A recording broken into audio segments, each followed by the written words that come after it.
शिवरायांचा द्वावा साक्षेप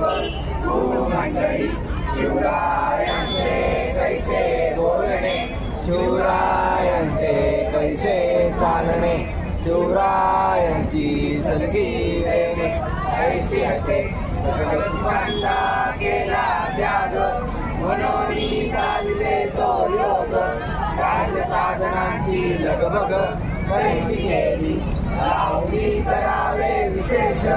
तरी समन्वावे पुरुष यावरी आता विशेष काय म्हणावे शिवरायांची आठवावे जीवित तृणवत मानावे यलोकी परलोकी उडावे कीर्ती रूपे निश्चयाचा महामेरू बौद्ध जनांची आधारू अखंड स्थितीचा निर्धारू श्रीमंत योगी